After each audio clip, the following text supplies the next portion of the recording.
تقریبات کے حوالے سے رکن قومی اسمبلی طلال چوہدری نے کہا تجدید عہد کریں گے اور اسی دن اپنے شہداء کے ساتھ غازیوں کے ساتھ کھڑے ہوں گے.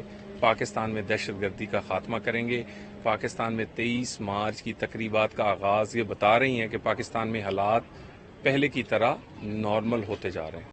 پاکستان تحریک انصاف کے رکن قومی اسمبلی شہریار آفریدی نے کہا 23 مارچ کی پریڈ آنے والے خاص کر ہماری ینگ جنریشن ہے اس کے لیے ایک بہت بڑی انسپریشن ہے. اور پاکستان کے اندر اور پاکستان سے باہر جو پاکستان کے دشمن ہیں جو پاکستان کو ڈیسٹیبلائز کریں ان کے لیے بڑا کلیئر میسج آتا ہے. میرے خیال میں ایسی ایکٹیویٹیز دوبارہ سے بحال ہونا ایک بہت بڑی خوش آئند بات ہے. اس کو ہر لیول پر پروموٹ اور پروجیکٹ کرنا چاہیے.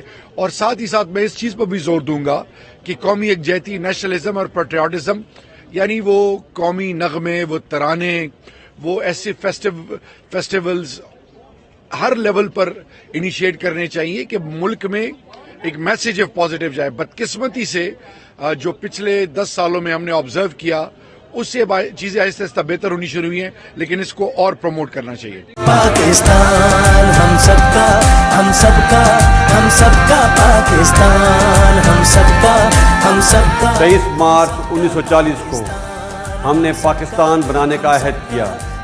ہم کامیاب ہوئے. آئیے آج پھر عہد کریں کہ ہم پاکستان کو فسادیوں سے پاک کریں گے کیونکہ یہ ہے ہم سب کا پاکستان. ہم سب کا Pakistan.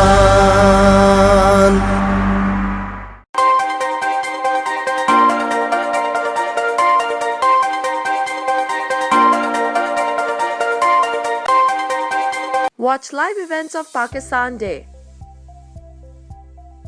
23rd March on TNN TV. Click on Live Now and enjoy uninterrupted live events. Download our free app now.